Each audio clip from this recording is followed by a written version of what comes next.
Farm house book చేసుకుని friends తో enjoy చేయాలనుకుంటున్నారా? అయితే వెంటనే డోసే యాప్ ని డౌన్లోడ్ చేసుకుని బుక్ చేసుకోండి. నమస్తే రమగారు. నమస్తే జయ. ఏదైనా ఒక దెయ్యం కథ చెప్పండి. అంత ఎక్కువ దయ్యం కాదు, కొంచెమే దయ్యం ఉన్న కథ చెప్పనా మరి? చెప్పండి. కథ అంతా దయ్యం లేదు, కొంతమేరే ఉంది. ఓహో. పూర్వం ఒక చిన్న ఊర్లో బంగారమ్మ అని ఒక అమ్మాయి ఉండేది. ఒక ఆవిడ అంత కలిగిన కుటుంబం కాదు, సామాన్య కుటుంబీకురాలు. పిల్లకి బంగారమ్మ అని పేరు పెట్టారు. ఆ బంగారమ్మ పేరుకు తగ్గట్టు ఆవిడకి మహా బంగారం పిచ్చి. చిన్నప్పుడు పెళ్ళికి వాళ్ళ నాన్న ఏదో ఒక సూత్రాలు తాడు అది పెట్టి పెళ్లి చేశాడు. పెళ్ళయ్యాక చక్కగా బంగారం కొనుక్కోవచ్చు బాగా అనుకుంది. అయితే వాళ్ళు ఏం చేశారు, వాళ్ళు స్థితి లేని వాళ్ళు కదా, తాలూకా ఆఫీసులో గుమాస్తాగా ఉన్న వెంకటరమణ అనే అబ్బాయిని చూసి ఆ అబ్బాయికి ఇచ్చి పెళ్లి చేశారు. ఈవిడ ఏ సందర్భం వచ్చినా బంగారం కొను, చంద్రహారం చేయించు, వంకి చేయించు, వడ్డాణం చేయించు అడిగేది. ఏదో చిన్న నల్లపూసలు, ఓ పై మెళ్ళలోకి ఒక చిన్న గొలుసు, ఓ ఉంగరము, ఓ చెవులకు బుట్టలు అట్లాంటివి ఎప్పుడో చేయించేవాడు. చాలా తక్కువ, చిన్న చిన్న వస్తువులు. ఇవేముంది అందరికీ ఉండేవే. అయితే బంగారం అంటే ఆయన ఒకసారి కసిరి కేకలేశాడు. నేనేమన్నా జమీందారుని అనుకున్నావా? జమీందారు గారి దగ్గర గుమాస్తాను, నేను తాలూకా ఆఫీస్ గుమాస్తాని. నా దగ్గర అంతంత బంగారాలు నా వల్ల కాదు. నువ్వు ఇంకోసారి అడిగావంటే మీ పుట్టింటికి వెళ్ళిపో, నువ్వు వాళ్ళు కొనిపెడతారేమో, కొనుక్కో అని కేకలేశాడు. దాంతో హతాసురాలు అయిపోయింది. ఏదో చిన్న 2 చిన్నాలు వస్తువులు మెల్లిగా చేర్చుకునేది తప్ప ఇంకా పెద్దవి చేయలేకపోయింది. ఒక కొడుకు పుట్టాడు కాలక్రమంలో వీళ్ళకి. వాడి పేరు గోవింద్. అయితే గోవింద్కి వాళ్ళ నాన్నలాగా చిన్న ఉద్యోగం కాదు, మంచి ఉద్యోగం లభించింది. లభించేసరికల్లా ఈ లోపల ఏమైంది, వాళ్ళ పక్కింట్లో ఎవరిదో పెళ్ళైతే ఆ పిల్లాడికి బోల్డ్ కట్నం ఇచ్చారు. బోల్డ్ కట్నం ఇస్తే వాళ్ళు ఏదో పొలం కొనుక్కున్నారు ఆ కట్నం డబ్బుతోటి. ఈవిడికి ఏమనిపించింది, మనవాడికి కూడా శుభ్రమైన ఉద్యోగం వచ్చింది, పిల్లాడు చెయ్యెత్తి ఎదిగాడు, మంచి సంబంధం వచ్చి బాగా డబ్బులు వస్తే బంగారం కొనుక్కుందాం. పిల్లాడి పెళ్ళికి చంద్రహారము, వడ్డాణము ప్లాన్లో ఉంది ఆవిడ. సరే ఏదో సంబంధాలు వస్తున్నాయి ఒకటి ఎర్ర. ఈ లోపల ఈ గోవింద్ ఏం చేశాడు, వాడి స్నేహితుడు పై ఊళ్ళో ప్రకాశం అని ఒకడు పెళ్లి చేసుకుంటుంటే ఆ పెళ్లికి వెళ్ళాడు. ఆ రోజుల్లో పెళ్ళంటే ఇప్పట్లాగా ఊరికే మొహం చూపించి భోజనం చేసి వచ్చే పెళ్ళిళ్ళు కాదుగా, 4 రోజులు వెళ్ళాలి. అక్కడ 3 రోజులు ఉండి వచ్చాడు. ఈ 3 రోజుల్లో ఏమైంది, ఈ అబ్బాయి వెళ్ళి దిగంగానే ఆ పెళ్లి కూతురి బాబాయ్ కూతురు, మేనమావ కూతురు, ఇంకో పిల్ల కమల, చక్కటి పిల్ల, ఎంత చక్కగా ఉందో, చేసుకుంటే ఇట్లాంటి పిల్లనే చేసుకోవాలని భావించాడు. పెళ్ళికి 3 రోజుల ముందే వెళ్ళాడు ఈ అబ్బాయి. పెళ్ళైన మరుసటి రోజు వచ్చేద్దామనుకున్నాడు. ఈ 3 రోజులు 2 రోజుల్లో ఈ పిల్ల వెనకాల తిరగటం మొదలుపెట్టాడు. పిల్ల చాలా చక్కటిది, చక్కగా వినయం వందనం ఉన్నాయి, మంచి పనిమంతురాలు. చూస్తే ఆ ప్రకాశాన్ని అడిగితే ఏమన్నాడు, వీళ్ళు చాలా పేదవాళ్ళురా, వాళ్ళ దగ్గర ఏమీ లేదు, పేదవాళ్ళు, వాళ్ళని మీకేమీ కట్టం కానుకేందుకు, ఇంత చక్కటి పిల్ల ఉంటే శుభ్రంగా పనిచేస్తోంది. ఆ రోజుల్లో పిల్లలకి చదువులు, ఉద్యోగాలు, ఆలోచనలు ఉండేవి కాదు కదా. వంట చేయటం, చక్కగా ఇంటి పని చూసుకోవటం, గొడ్డు గోదా అంటే మొక్కమోడు, మొగ్గుడ్డు గోదా, పిల్ల మేక వీటిని చూసుకోవటం వచ్చి లక్షణంగా ఉంటే చాలు. సంపాదనల ఆలోచనలు అసలు లేనే లేవు. మన కాలంలో కూడా తక్కువే, ఇప్పుడు కదా వచ్చినాయి అవన్నీ. సరే ఏమైంది, ఆ పిల్ల తండ్రితోటి మీ అమ్మాయిని నాకు ఇచ్చి పెళ్లి చేయండి అంటే, నాయన పెళ్లి ఖర్చులు కూడా పెట్టుకోలేము మేము, మా వల్ల కాదు, మరి ఎట్లా పెళ్లి చేయాలో కూడా తెలియట్లేదంటే, పోనీ వీడి పెళ్లితో పాటే నా పెళ్లి కూడా చేసేయండి, ఇక్కడే నేను కూడా పెళ్లి చేసుకుంటానని ఆ ప్రకాశాన్ని ఒప్పించాడు. ఆ ప్రకాశం వాళ్ళది కలిగిన కుటుంబం. వాళ్ళు ఏమన్నారు, సరే పిల్ల నచ్చింది, ముహూర్తం మంచిది, ఎవరికైనా పెళ్లి చేసుకోవచ్చు, ఏముంది ఇంకో 2 పీటలు ఇస్తే అదే పురోహితుడు అదే మంత్రం చదువుతాడు, అదే భోజనాలతో సరిపోతుంది అని చెప్పి ఆ ప్రకాశం వాళ్ళ మావగారు తమ కజిన్ బ్రదర్ అయిన ఈ కమల వాళ్ళ నాన్నతోటి ఒప్పించేసి పెళ్లి చేసేసాడు. పెళ్లి చేసుకుని చక్కగా మర్నాడు కొత్త భార్యని అతని మామని వెంబడి పెట్టుకొచ్చాడు గోవింద్. తల్లి చూసి నిర్కాంతపోయింది. లోపలికి వచ్చాడు, అమ్మ ఇదిగోనే నీ కోడలు, సమయం లేదు, ముహూర్తం మంచిది, నా నక్షత్రానికి కూడా సూట్ అవుతుందని చెప్పారని పెళ్లి చేసుకొచ్చాను, ఇదిగో వీళ్ళ అమ్మా నాన్న అన్నాడు. సామాన్యమైన బట్టల్లో పసుపు తాడు, నల్లపూసలు తెప్పిస్తే ఏమీ లేని పిల్ల తల్లి కళకళ్ళాడుతోంది, కానీ మెళ్ళో చిన్నమంత బంగారం కూడా లేని పెళ్లి కూతుర్ని చూసేసరికల్లా నిర్ఘాంతపోయింది బంగారమ్మ. ఎవరెవరా పెళ్లి చేసుకోవటం ఏమిటి, ఓ కట్నం కానుక మంచి చెడు లేకుండా హాత్తేరి అని తెగదిట్టింది. తిట్టేసరికల్లా అత్తయ్య దండం పెడుతుంటే, ఎవతే నీకు అత్త పో బయటికి అంది కోడల్ని. వాళ్ళేమో అలాగా, అక్కయ్య గారు పిల్ల నచ్చింది మీ వాడికి, నేను కూడా అంత స్థితిమంతుణ్ణి కాను, ముహూర్తం బాగుందని కన్యాదానం చేసేసాము, మమ్మల్ని క్షమించండి అని వాళ్ళు అంటుంటే, ఎవరు నీకు అక్కయ్య గారు పో బయటికి అని వాళ్ళని తిట్టింది. వాళ్ళ అమ్మా నాన్నని తిట్టింది, పిల్లని తిట్టింది. గోవింద్ అన్నాడు, నువ్వు ఏమన్నా సరే ఈ అమ్మాయి నా భార్య, నేను వివాహం చేసుకొచ్చాను, ఈ పిల్లని ఇంట్లో పెట్టుకోవాల్సిందే. వీళ్ళ పరిస్థితి ఏంటి, ఇది ఈ అమ్మాయి బంగారం భర్త ఉన్నాడు కదా వెంకటరమణ, ఆయనకి అనారోగ్యం వచ్చి ఉద్యోగం విరమించుకుని ఇంట్లో ఉన్నాడు. ఓహో. వాళ్ళ ఇల్లు నడవాల్సింది గోవిందుడితోటే. ఆ మొగుడు కనుక ఉద్యోగం ఉండి వాళ్ళ కథ నడుస్తుంటే ఆవిడ కొడుకుని పొమ్మనేది.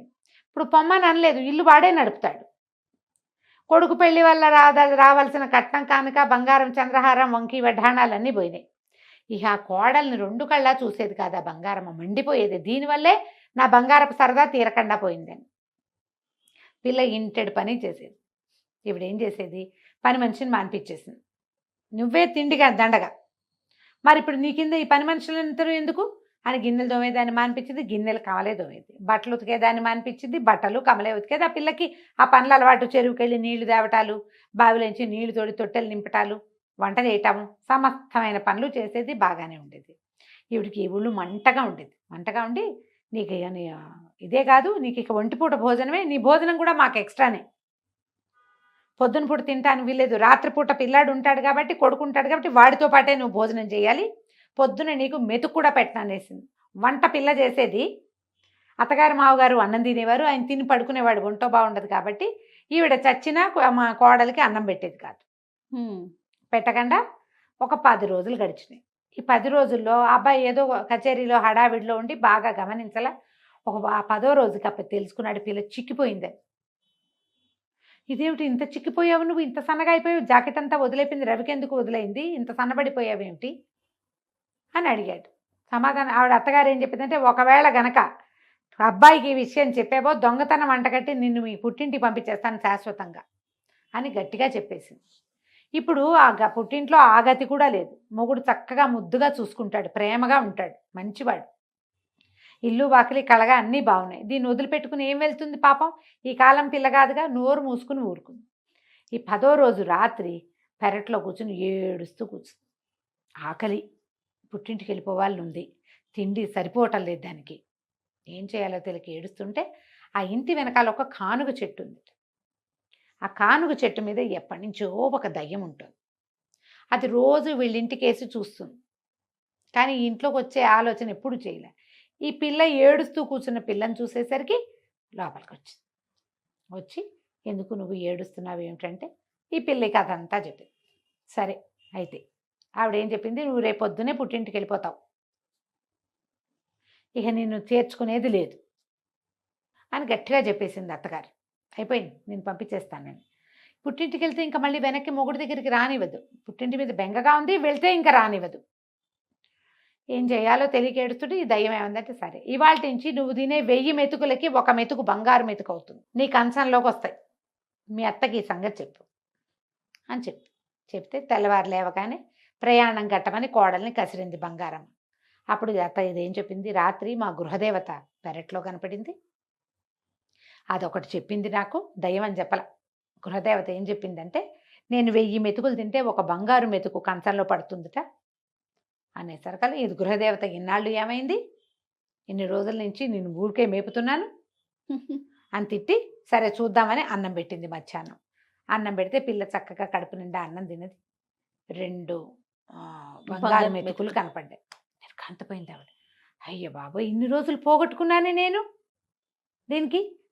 ఇప్పుడు అది ఎన్ని రోజులు అన్నం తింది కదా, ఇది మొదటి రోజునే కనుక దీన్ని పొట్ట మార్చుంటే, మొదట కొన్ని రోజులు మామూలుగా పెట్టింది, తర్వాత కదా పగటిపూట అన్నం పెట్టడం మానేసింది. మొదటి రోజునే మార్చుంటే ఎన్ని మెతుకులు వచ్చేవో అని 2 మెతుకులు తీసుకుంది, జాగ్రత్త పెట్టుకుంది ఒక భరణలో. పొద్దున సాయంత్రం అన్నం తినేది పిల్ల. అది 1000 మెతుకులు అవ్వగానే ఓ బంగారు మెతుకు కంచం పక్కన ప్రత్యక్షమయ్యేది. అత్తగారి కోడల కంచం తనే తీసేది, ఆ మెతుకులు ఏరి పెట్టుకునేది. క్రమంగా ఆవిడ ఏం చేసింది, ఇది 2 మెతుకులే వస్తున్నాయి, ఇది ఇంతే తింటుంది, ఇంకొంచెం తినాలని బలవంతం చేయటం మొదలుపెట్టింది. 3000 మెతుకులు తింటే 3వ మెతుకు వస్తుంది అని బలవంతం చేయటం. రోజు అన్నం ఎక్కువ తినేసరికి పిల్ల ఆపసోపాలు పడిపోయేది. ఒకనాటి రాత్రి పిచ్చి కడుపులో నొప్పి వచ్చింది దానికి. ఈ బలవంతపు తిండి తినలేకపోతోంది. తొడ్లో కూర్చొని ఏడవటం మొదలుపెట్టింది. ఇప్పుడు మెతుకులు వచ్చేసరికల్లా, ఎప్పుడైతే బంగారం మెతుకులు వచ్చినాయో, దీని పుట్టింటికి పోతుంది. సొమ్ము చచ్చినా కోడల్ని పుట్టింటికి పంపల. మధ్యలో పండగలు వచ్చినాయి, పబ్బాలు వచ్చినాయి, పుట్టిన నుంచి కబురు వచ్చింది. అయినా పంపలే. సరే పంపల. వాళ్ళు కొట్టేస్తారు మనకు వచ్చే బంగారం. ఆవిడ భరి నిండా పసుపు పెట్టుకుంది వాటిని. ఏదో చేయించుకోవాలి రేపొద్దున. బంగారం ఉంది వీళ్ళ దగ్గర, అదేం బోల ఉంటోంది. బలవంతం పెట్టుతుంటే ఒక పూట బాగా అన్నం ఎక్కువ తినేసి ఆపసోపాలు పడుతూ దానికి ఏదో నెల తప్పిందో ఏదో. ఇంకా వీళ్ళకి తెలియలే. చచ్చిపోతోంది పిల్ల తినలేక అన్నం. దొడ్లో కూర్చుంది, ఏడవటం మొదలుపెట్టింది. మళ్ళీ వచ్చింది పిశాచం, వాళ్ళ గృహదేవత. ఉమ్. ఎందుకే అమ్మ ఏడుస్తున్నావు, మెతుకులు చాలేదా మీ అత్తకంటే? కాదు, నన్ను చంపేస్తోంది, ఇంకా తిను ఇంకా తిను అంటుంది. 3000 అవ్వకపోతే మూడో మెతుకు రాదు. ఆఖరి ముద్ద వదిలేస్తే ఒప్పుకోవటం లేదు. నా వల్ల కావటల్లా. మా అమ్మ మీద ప్రాణం లాగుతోంది. వెళ్ళనివ్వట్లేదు. పుట్టింటికి పోనివ్వదు. ఎందుకంటే ఆ మెతుకులు వాళ్ళకి దొరుకుతాయని అనుకుంటుంది. మనిషి మంచిదే, ఈ ఒక్క గుణమే ఆవిడ బంగారం పిచ్చి అనేసరికి సరే ఇవాళ నుంచి నీ బహుమతి కట్టు. రేపటి నుంచి మీ అత్త ఎన్ని పూటలు అన్న మానైతే అన్ని బంగారు కాసులు లభిస్తాయి, మెతుకులు కాదు కాసులు అని చెప్పేసరికల్లా తెల్లారి పొద్దునే లేచింది కమల. నిద్ర లేచి అత్తయ్య అత్తయ్య రాత్రి మా గృహదేవత వచ్చింది, మరేమో నన్నేమో పుట్టింటికి వెళ్ళమంది. ఇక నాకు మెతుకులు రావుట, నా వరం అయిపోయిందిట. మీకే, మీరు ఎన్ని పూటలు తిండి మానేస్తే, రోజులో ఎన్ని పూటలు తిండి మానేస్తే అన్ని బంగారు కాసులు కంచం బోర్లించి పెడితే కంచ కింద ఉంటాయి అనేసరికి ఆవిడ ఆశ్చర్యపోయింది. అవునా అంది. గృహదేవత నమ్మాలి. ఇంతకుముందు బంగారు మెతుకులు మాట మెతుకులు వచ్చాయి ఒప్పే అయ్యింది కదా. సరే నువ్వు వెళ్ళు, నువ్వు పుట్టింటికి వెళ్ళవే అని బండి కట్టించి, ఎందుకంటే ఇంకా కోడలతోటి ప్రయోజనం లేదు, అది ఎక్కడున్నా ఒకటే. ఈ అబ్బాయి ఏం చేశాడు, గోవింద్ కూడా భార్య మరీ ఏడాది అయిపోయింది పాపం, దానికి అమ్మా నాన్నని చూడాలని ఉంటుందిగా, చిన్నపిల్లని పెళ్ళాన్ని పంపించేసి. ఈవిడేం చేసింది, ఆ పూట పొద్దున అన్నం మానేసింది. సాయంకాలం కంచం ఎత్తేసరికల్లా కంచ కింద బంగారు కాసు. నిర్ఘాంతపోయింది. అయ్య బాబోయ్, బంగారమే ఇంత కాసు. అంతకుముందు మెతుకు ఎంత ఉంటుంది, మెతుకు సన్నగా ఇంతే ఉంటుంది, ఇది చాలా బాగుంది. కాసు తీసి డబ్బీలో వేసింది. మర్నాడు ఏమనుకుంది, 2 పూటలు మానేద్దాం అని చెప్పి 2 పూటలు మానేసింది. 2 బంగారు కాసులు వచ్చింది, ఆ 2 డబ్బాలో వేసుకుంది. పుట్టినప్పటి నుంచి తింటున్నాం వెధవన్నాం, ఓ 3 పూటలు తినకపోతే ఏమవుతాను నేను, ఏం కాదని 3 పూటలా మానేసింది. మానేస్తే ఆ కంచం దగ్గరికి వెళ్ళి వంగి తీసుకోవటానికి కూడా సత్తు చాలే ఆవిడికి. ఈ నీరసంగా ఈడుస్తూ పోయి 3 కాసులు తీసుకుంది. 4వ రోజు మానేసేసరికల్లా మరి అన్నం మానేసేసరికి ఏమవుతుంది, ఓపిక ఉండొద్దు. ఇక కళ్ళు తిరిగిపోతున్నాయి, కాళ్ళు తేలిపోతున్నాయి, పని చేసే సత్తా లేదు. పని చేసే పిల్లేమో పుట్టింటికి వెళ్ళింది, కోడలు లేదా ఈవిడ గుడ్లు గూట్లోకి వచ్చినాయి. కొడుకుని అడిగింది, ఒరే నువ్వు ఒకసారి మన వైద్యుడు గారి దగ్గర, ఊళ్ళో వైద్యుడు ఉన్నాడు కదా, ఆయన అడిగి జావ కానీ మజ్జిగ కానీ ఏదైనా అన్నానికి భిన్నం తీసుకుంటే అది భోజనంతో సమానం అవుతుందా అవదా కనుక్కో. మజ్జిగ తాగైనా బతుకుదాం అనుకుంది, మజ్జిగ తాగి బంగారు కాసులు సంపాదించాలి అదే. అనేసరికల్లా వీడు పరిగెత్తుకుంటూ వైద్యుడి దగ్గరికి వెళ్ళాడు. ఏమిటి ఇదేం ప్రశ్న ఇటా అడుగుతుంది ఏంటి అమ్మా అనుకున్నాడు. వాడికి తెలియలా, అమ్మ నీరసంగా ఉందని తెలుస్తోంది కానీ ఆవిడ ఎందుకు నీరసంగా ఉందో వాడికేం తెలుసు. భర్త ఏమో పడుకుంటాడు, ఆయన చూడాల ఆవిడ అన్నం తిన్నదో లేదో. వెళ్ళేసరికల్లా వైద్యుడు అన్నాడు, మంచినీళ్ళు తప్ప అన్నీ భోజనమే, మజ్జిగ భోజనమే, పాలు భోజనమే, జావా భోజనమే, మంచినీళ్ళు ఒక్కటే భోజనం కాదు. మంచినీళ్ళతో ఎంతసేపు ఉంటారు. కానీ 5వ రోజు 6వ రోజు వచ్చేసరికల్లా మంచాన పడిపోయింది ఆవిడ. గుడ్లు తేలేసేసింది, బొక్కబొరలా పడిపోయింది. పడిపోయేసరికల్లా నిర్ఘాంతపోయాడు. ఏమిటి అమ్మ ఇట అయిపోయిందని గబగబా తండ్రిని లేపి, నానా అమ్మని చూసుకో, ఒక మాటు నేను వెళ్ళి వైద్యుడిని గాకేసుకొస్తానని. ఈ లోపల పక్కింటి పిల్లాడు ఎవడో ఉంటే, ఒరే నాయన ఎడ్ల బండి ఏదైనా వెళ్తుంటే చూసి ఆగమేఘాల మీద మా అత్తారింటికి వెళ్ళి మా ఆవిడ్ని తీసుకురా, మా అమ్మకి ఏదో అయిపోయింది, కళ్ళు తిరిగి పడిపోయింది అని కబురు చేశాడు. కబురు చేసి వైద్యుడి దగ్గరికి వెళ్ళాడు. వైద్యుడికి ఏమో అంతుపడుతుంది, ఇంత పిచ్చ నీరసం ఈవిడికి ఎందుకు వచ్చిందో వైద్యుడికి తెలియలా. ఆయనకు అర్థం చెబితే కదూ, నేను అన్నం తింటలేదని చెప్తే కదా. ఆవిడ ఆ పరిస్థితుల్లో కూడా ఈ బంగారు కాసులు వస్తున్నాయంటే ప్రజలకు తెలిసిపోతే ఎట్లా, నోట్లోంచి మాట కూడా లేదు, పడిపోయింది అంతే. ఈ వైద్యుడు వచ్చి మాట్లాడి చేసి వెళ్ళి ఆయన ఏదో పొట్లాలు ఇచ్చేసరికి ఈ బండి మీద వెళ్ళిన కుర్రాడు ఒక 2 గంటల్లో 3 గంటల్లోనో కమలని వాళ్ళ ఇంటి నుంచి బండి ఎక్కించుకు తీసుకొచ్చేసాడు. ఈ కమలు రావటం మంచానికి అంటుకుపోయి గూట్లోకి వచ్చిన అత్తగారు చూడగానే భోర్మని, అయ్యో అత్తయ్య ఇట అయిపోయావేమిటి అత్తయ్య అని కావలించుకునేసరికి ఈవిడికి బంగారం కంటే కావలింత ఎక్కువగా తోచింది. ఎవరంటారు మన్ని, అదే కదా, నువ్వు ఇలా ఎందుకు అయిపోయావు, అయ్యో నీకు ఎంత కష్టం వచ్చింది అంటారా? 50 ఏళ్ళు వచ్చిన వాళ్ళకి ఎవరంటారో పిల్లలే కాదు అనేది. అది అనేసరికల్లా ఆవిడ కళ్ళలోంచి నీళ్ళు వచ్చినాయి. అయ్యో అత్తయ్య నీరసం పుట్టిందండి అని గబగబా బియ్యం వేయించి అంత జావ చేసి పట్టించింది. ఆ జావ తాగేసరికి ఓపుకొచ్చింది ఆవిడకి. ఓపుకొస్తే కోడలు అడిగింది, ఏం చేసావు అత్తయ్య, ఎందుకు ఇట్లా అయిందంటే, కాదే అమ్మా, ఒక పూట మానేస్తే ఓ కాసు వచ్చింది, 2 పూటలు మానేస్తే 2 కాసులు వచ్చాయి, 3 పూట్ల మానేస్తే 3 కాసులు వస్తాయి కదా, వడ్డాణము వంకి చేయించుకోవచ్చు అనుకున్నాను, అన్నం మానేసేసరికి నిస్త్రాన్ని వచ్చింది అని అనేసరికి కోడలంది, అవన్నీ చేయించుకోవడానికి నువ్వు బతికుండద్దు, అదే కదా. చేయించుకుని పెట్టుకుంటే అందం ఉండాలి కదా మనిషికి, ఆ మాత్రం మటసంగా ఉంటే ఓ వస్తువు పెట్టుకున్న అందం చందం, నువ్వు ఇట్ట అయిపోతే ఇంకేం వస్తువు అందం అత్తయ్య అని ఆవిడకే అనిపించింది. పిల్ల గబగబా 4 పనులు చేసేసింది. సాయంకాలం అయ్యేసరికి వేడివేడిగా అన్నం వండేసి అత్తగారికి అన్నం పెట్టింది.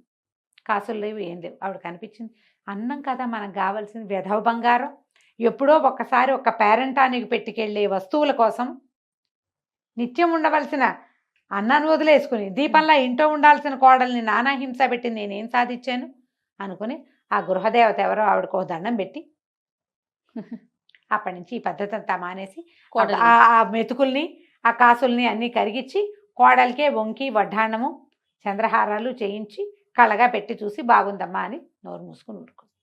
బంగారం భ్రమ తీరిపోయింది. అన్నం కంటే బంగారం ఎక్కువ అదే కదా. కదా, బంగారు కణికలు మింగలేం కదా మింగలేం ఎవరైనా కదా. కథ కంచికి మనం ఇంటికి. చాలా బాగుందండి. నమస్తే రమ్య గారు. నమస్తే జయ.